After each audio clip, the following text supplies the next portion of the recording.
Hi ಗೆಳೆಯರೇ, ನಮಸ್ಕಾರ. ನಾನು ಆರ್ಯನ್. ನಾನು ಮೈಸೂರಿನಲ್ಲಿ ವಾಸವಾಗಿದ್ದು ನನಗೆ ಡ್ಯಾನ್ಸ್ ಎಂದರೆ ಅತಿಯಾದ ಆಸಕ್ತಿ. ನಾನು ಬಿಎ ಓದುತ್ತಾ ಅದರ ಜೊತೆಗೆ ಹೊರಗಡೆ ಡ್ಯಾನ್ಸ್ ಬೇರೆ ಕಲಿಯುತ್ತಿದ್ದೇನೆ. ಆದರೆ ಒಂದು ದಿನ ಟೀಚರ್ ಮನೆಯಲ್ಲಿ ನಡೆದ ಒಂದು ಘಟನೆಯನ್ನು ನಾನು ನಿಮಗೆ ಹೇಳುತ್ತೇನೆ. ಇವಾಗ ನೇರವಾಗಿ ಕತೆಗೆ ಹೋಗೋಣ. ನಾನು ಮೊದಲಿನಿಂದಲೂ ಶಾಲೆಯಲ್ಲಿ ಆಸಕ್ತಿ, ಕಂಪ್ಯೂಟರ್ ಜೊತೆಗೆ ಬೇರೆ ವಿಷಯದಲ್ಲಿ ಆಸಕ್ತಿ ಇತ್ತು. ಹೀಗಿದ್ದಾಗ ನಾನು ಡ್ಯಾನ್ಸ್ ಕ್ಲಾಸ್ ಸೇರಿಕೊಂಡೆ. ಆದರೆ ಅಲ್ಲಿಂದಲೇ ಒಂದು ಸಮಸ್ಯೆ ಎದುರಾಗಿತ್ತು. ಅದೇನು ಎಂದರೆ, ನಾನು ಮೊದಲಿನಿಂದಲೂ ಕೇವಲ ಹುಡುಗರ ಶಾಲೆಯಲ್ಲಿ ಕಲಿತ ಪರಿಣಾಮ ಹುಡುಗಿಯರು ಎಂದರೆ ನನಗೆ ಭಯವಾಗುತ್ತಿತ್ತು. ಮಾತನಾಡಿಸಲು ಸಹ ಹಿಂದೇಟು ಹಾಕುತ್ತಿದ್ದೆ. ಹಾಗಾಗಿ ಹುಡುಗಿಯರಿಂದ ಸ್ವಲ್ಪ ದೂರವೇ ಇರುತ್ತಿದ್ದೆ. ನಮ್ಮ ಡ್ಯಾನ್ಸ್ ಕ್ಲಾಸ್ನಲ್ಲಿ ಅನೇಕರು ಇದ್ದು ಅದರಲ್ಲಿ ಚಿಕ್ಕವರು ದೊಡ್ಡವರು ಎಲ್ಲರೂ ಇದ್ದೇವೆ. ಕೆಲವೊಮ್ಮೆ ನಮ್ಮ ಟೀಚರ್ ಜೋಡಿ ಡ್ಯಾನ್ಸ್ ಮಾಡಿಸುವಾಗ ಹುಡುಗಿಯರ ಜೊತೆಗೂ ಪ್ರಾಕ್ಟೀಸ್ ಮಾಡುವ ಪರಿಸ್ಥಿತಿ ಬರುತ್ತಿತ್ತು. ಆಗ ನನ್ನ ಹೃದಯ ಜೋರಾಗಿ ಬಡಿದುಕೊಳ್ಳುತ್ತಿತ್ತು.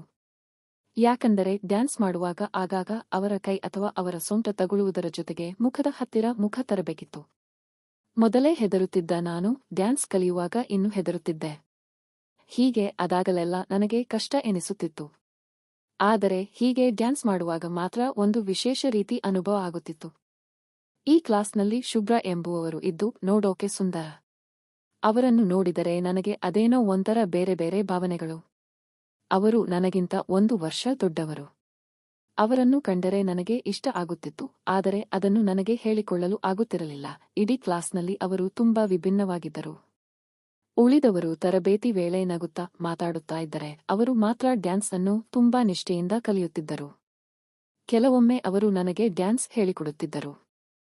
ಹೀಗೆ ಹೇಳಿಕೊಡುವಾಗ ನಾನು ಡ್ಯಾನ್ಸ್ ಮೇಲೆ ಗಮನ ನೀಡುವ ಬದಲು ಅವರ ಮೇಲೆ ಜಾಸ್ತಿ ಗಮನ ಕೊಡುತ್ತೇನೆ. ಅವರು ನನ್ನ ಕೈ ಹಿಡಿದು ಡ್ಯಾನ್ಸ್ ಹೇಗೆ ಮಾಡಬೇಕು ಎಂಬುದನ್ನು ನನಗೆ ಹೇಳುತ್ತಿದ್ದರು. ಆಗ ನನ್ನ ಹೃದಯ ಬಡಿತ ಇನ್ನೂ ಹೆಚ್ಚಿಗೆ ಆಗುತ್ತಿತ್ತು. ಇನ್ನೂ ನಾನು ಸರಿಯಾಗಿ ಡ್ಯಾನ್ಸ್ ಮಾಡಲು ಆಗದ ಕಾರಣ ನನ್ನ ಟೀಚರ್ ನನ್ನನ್ನು ನೋಡಿ ನನಗೆ ಮಾನ ಬಂದಂತೆ ಬೈಯುತ್ತಿದ್ದರು. ಏನು ಆರ್ಯನ್, ಮೊದಮೊದಲು ಡ್ಯಾನ್ಸ್ ಕ್ಲಾಸಿಗೆ ಬಂದಾಗ ಸರಿಯಾಗಿ ಎಲ್ಲಾ ನಿಷ್ಠೆಯಿಂದ ಎಲ್ಲ ಕಲಿಯುತ್ತಿದ್ದೆ. ಆದರೆ ಇತ್ತೀಚೆಗೆ ನಿನಗೆ ಡ್ಯಾನ್ಸ್ ಮೇಲೆ ಭಕ್ತಿಯೇ ಇಲ್ಲದಂತಾಗಿದೆ. ಭಕ್ತಿಭಾವ ಇದ್ದರೆ ಎಲ್ಲವನ್ನೂ ಕಲಿಯಬಹುದು. ಇಷ್ಟು ದೊಡ್ಡವನಿದ್ದೀಯಾ, ನಿನಗೂ ಕೂಡ ಎಲ್ಲ ಗೊತ್ತು ಅಲ್ವಾ ಎಂದಾಗ ನಾನು ಕ್ಷಮಿಸಿ, ಯಾಕೋ ಮನಸ್ಸಿಗೆ ನೆಮ್ಮದಿ ಇಲ್ಲ ಎಂದು ಅಲ್ಲಿಂದ ಮನೆಗೆ ಹೋಗಿಬಿಟ್ಟೆ. ಮರುದಿನ ಮತ್ತೆ ಅದೇ ತಪ್ಪು ಎಸಗಿದ್ದಾಗ ಮತ್ತೆ ಟೀಚರ್ ನನಗೆ ಬೈಯೋಕೆ ಶುರು ಮಾಡಿದರು. ನಿನಗೆ ಏನಾಗಿದೆ? ಇತ್ತೀಚೆಗೆ ಸರಿಯಾಗಿ ಯಾವುದನ್ನು ಸರಿಯಾಗಿ ಕಲಿಯುತ್ತಿಲ್ಲ, ಹುಷಾರಾಗಿದ್ದೀಯಾ? ಮನೆಯಲ್ಲಿ ಏನಾದರೂ ತೊಂದರೆ ಇದೆಯಾ? ಏನಾದರೂ ಸಮಸ್ಯೆ ಇದ್ದರೆ ಹೇಳು ಎಂದರು. ನಾನು ಏನಿಲ್ಲ, ಹಾಗೇನಿಲ್ಲ ಎಂದು ಹೇಳಿದೆ. ಅವರು ಸರಿ ಇವಾಗ ನಾನು ಹೇಳಿಕೊಡ್ತೀನಿ, ಸರಿಯಾಗಿ ನೋಡು. ಆಮೇಲೆ ನೀನೇ ಮಾಡಬೇಕು ಎಂದರು. ನಾನು ಆಯ್ತು ಎಂದು ತಲೆಯಾಡಿಸಿದೆ. ಆದರೆ ನನ್ನ ಮನಸ್ಸು ಸ್ಥಿಮಿತದಲ್ಲಿ ಇರಲಿಲ್ಲ. ಶುಭ್ರ ಬಗ್ಗೆ ಯೋಚಿಸುತ್ತಿದ್ದೆ.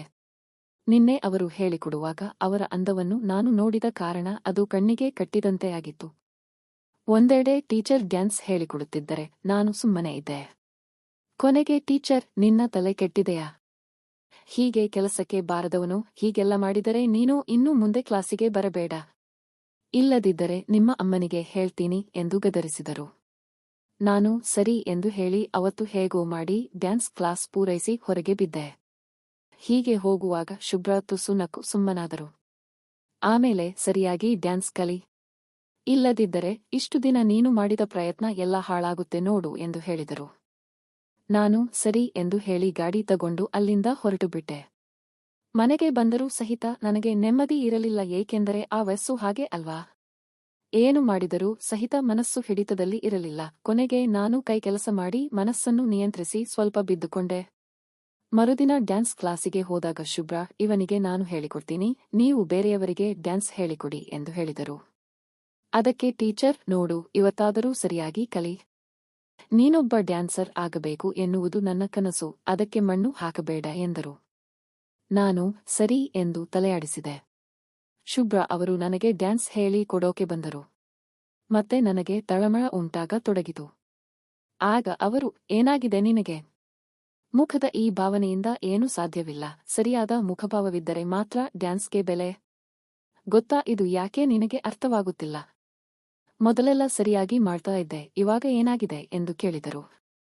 ನಾನು ಏನಿಲ್ಲ, ಮನಸ್ಸಿಗೆ ಯಾಕೆ ನೆಮ್ಮದಿ ಇಲ್ಲ ಎಂದಾಗ ಅವರು ಸರಿ, ನಾನು ಹೇಳೋದು ಸರಿಯಾಗಿ ನೋಡು ಎಂದರು. ಆಮೇಲೆ ನಾನು ಅವರ ಸೊಂಟ ಹಿಡಿದು ಡ್ಯಾನ್ಸ್ ಮಾಡಬೇಕಾಗಿತ್ತು, ಆದರೆ ನನಗೆ ಭಯವಾಗತೊಡಗಿತು. ಜೊತೆಗೆ ಮನಸ್ಸಲ್ಲಿ ಸಣ್ಣ ಅಳಕು ಕೂಡ ಇತ್ತು. ಹೇಗೆ ಈ ಡ್ಯಾನ್ಸ್ ಮಾಡಬೇಕು ಎಂದು ಯೋಚಿಸುತ್ತಿದ್ದೆ.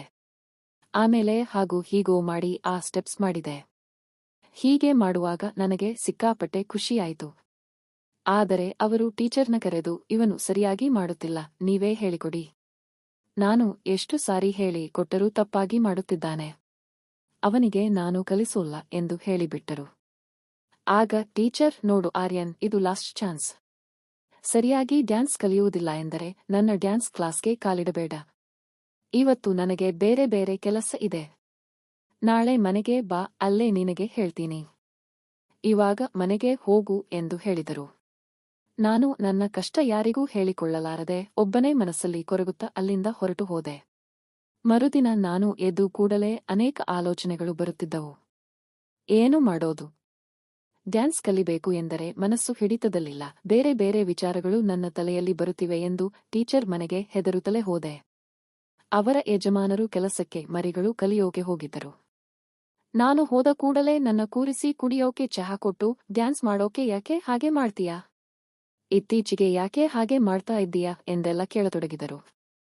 ಅವರ ಪ್ರಶ್ನೆಗಳಿಗೆ ನನ್ನ ಬಳಿ ಉತ್ತರವಿರಲಿಲ್ಲ. ಆಮೇಲೆ ಅವರು ಸರಿ, ಇವಾಗ ಕುಳಿತುಕೋ ಎಂದು ಹೇಳಿ ಮೈ ಮೇಲೆ ನೀರು ಸುರಿದುಕೊಳ್ಳೋಕೆ ಹೋಗಿ ವಾಪಸ್ ಬಂದರು. ಅವರನ್ನು ನೋಡಿ ನನಗೆ ತಲೆ ತಿರುಗಿದ ಹಾಗಾಗಿತ್ತು. ಅದೇ ಮೊದಲ ಸಲ ಅವರನ್ನು ನಾನು ಹಾಗೆ ನೋಡಿದ್ದು. ಮೈಯಲ್ಲೆಲ್ಲ ಕರೆಂಟ್ ಹೊಡೆದಂತೆ ಆಗಿತ್ತು. ಅವರು ನೋಡೋಕೆ ಮೇನ್ಕೆಯಂತೆ ಕಾಣುತ್ತಿದ್ದರು. ಅವರ ಅಂದವಾದ ಮುಖದ ಮುಂದೆ ಚಂದ್ರನ ಕಾಂತಿಯು ಕಡಿಮೆ ಎನಿಸುತ್ತಿತ್ತು. ಅವರು ಮೇಲೆ ಪೂಜೆ ಮಾಡತೊಡಗಿದರು. ಹೀಗೆ ಅವರು ಬಾಗಿ ಪೂಜೆ ಮಾಡುವಾಗ ನನಗೆ ಅವರ ಸೌಂದರ್ಯದ ದರ್ಶನವಾಗಿ ಬಿಟ್ಟಿತು. ಮೊದಲೇ 4-5 ದಿನದಿಂದ ಒದ್ದಾಡುತ್ತಿದ್ದ ನಾನು ಅದನ್ನು ನೋಡಿದ್ದೇ ತಡ, ಮತ್ತೆ ನನಗೆ ಬೇರೆ ವಿಚಾರ ಮಾಡತೊಡಗಿದೆ. ಆಮೇಲೆ ಅವರು ಪೂಜೆ ಮಾಡುತ್ತಾ, ಯಾಕೋ ಇತ್ತೀಚೆಗೆ ಸರಿಯಾಗಿ ಡ್ಯಾನ್ಸ್ ಮಾಡುತ್ತಿಲ್ಲ. ಬೆಳಿಗ್ಗೆ ಬೇಗ ಎದ್ದು ಯೋಗಾಸನ, ವ್ಯಾಯಾಮ ಮಾಡು ಎಂದರೆ ಮಾಡುವ ಕೆಲಸದ ಮೇಲೆ ನಿಗಾ ಇರುತ್ತೆ ಎಂದರು. ನಾನು ಸರಿ ಎಂದು ತಲೆಯಾಡಿಸಿ ಕೊನೆಗೆ ಪೂಜೆ ಎಲ್ಲ ಮುಗಿದ ಮೇಲೆ ಸರಿ, ಇವಾಗ ನಿನ್ನೆ ಹೇಳಿಕೊಟ್ಟ ಡ್ಯಾನ್ಸ್ ಸ್ಟೆಪ್ ಮಾಡಿ ತೋರಿಸು ಎಂದು ನನ್ನ ಮುಂದೆ ಬಂದು ನಿಂತರು. ಇವಾಗ ಮತ್ತೆ ನನಗೆ ಏನೇನೋ ಎನಿಸತೊಡಗಿತ್ತು. ಡ್ಯಾನ್ಸ್ ಮಾಡೋಕೆ ಆಗುತ್ತಿರಲಿಲ್ಲ. ಆಮೇಲೆ ಸ್ವಲ್ಪ ಧೈರ್ಯ ಮಾಡಿ ಅವರನ್ನು ಹಿಡಿದು ಡ್ಯಾನ್ಸ್ ಮಾಡುವಾಗ ನನ್ನ ಗಂಟಲು ಒಣಗುತ್ತಿತ್ತು. ಆಮೇಲೆ ನಾನು ಗಾಬರಿಯಿಂದ ಹಿಂದೆ ಸರಿದು ಕೂತುಕೊಂಡೆ. ಅವರು ಯಾಕೆ? ಏನಾಯ್ತು?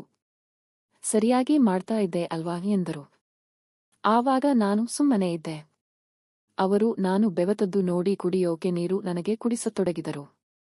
ಈ ವೇಳೆ ನಾನು ಅವರನ್ನು ತಬ್ಬಿಕೊಂಡು ನನಗೆ ಡ್ಯಾನ್ಸ್ ಮಾಡಲು ಆಗುತ್ತಿಲ್ಲ, ಏನೇನೋ ಎನಿಸುತ್ತೆ.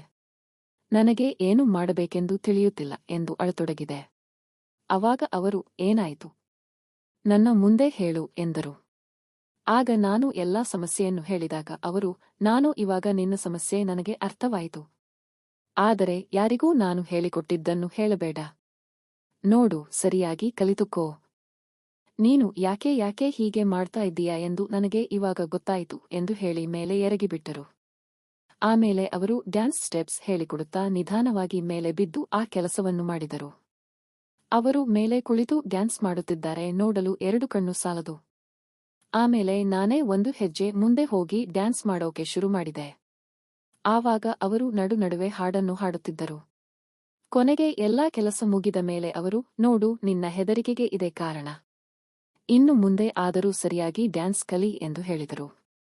ನಾನು ಸರಿ ನಗುತ್ತಾ ತಲೆಯಾಡಿಸಿದೆ. ಆಮೇಲೆ ಅವರು, ಮನಸ್ಸನ್ನು ಇಷ್ಟ ಬಂದ ಹರಿಯಬಿಡದೆ ಮಾಡುವ ಕೆಲಸವನ್ನು ಗಮನವಿಟ್ಟು ಮಾಡಬೇಕು ಎಂದರು. ನಾನು ಸರಿ ಎಂದು ಹೇಳಿದೆ. ಗೆಳೆಯರೇ, ಇಂತಹ ಕಾಲ್ಪನಿಕ ಘಟನೆ ಕತೆಗಳಂತೆ ನಿಜ ಜೀವನದಲ್ಲಿ ಮಾಡಿದೆ ಆದಲ್ಲಿ ಜೀವ ಮತ್ತು ಜೀವನಕ್ಕೂ ತೊಂದರೆಯಾಗುತ್ತದೆ. ಹಾಗಾಗಿ ಇಂತಹ ಕಾಲ್ಪನಿಕ ಕತೆಗಳಿಗೆ ಪ್ರಾಮುಖ್ಯತೆ ನೀಡಬಾರದು. ಉತ್ತಮ ಸದ್ಗುಣದ ಜೀವನ ನಡೆಸಬೇಕು. ಜೊತೆಗೆ ನಮ್ಮ ಬದುಕನ್ನು ಹಸನಾಗಿಸುವ ಕತೆಗಳನ್ನು ಓದಿ ಸ್ಫೂರ್ತಿಯನ್ನು ಪಡೆಯಬೇಕು. ಗೆಳೆಯರೇ, ಈ ಕತೆ ಇಷ್ಟವಾಗಿದ್ದರೆ ಲೈಕ್ ಮಾಡಿ, ಚಾನೆಲ್ ಸಬ್ಸ್ಕ್ರೈಬ್ ಮಾಡಿ. ಧನ್ಯವಾದ.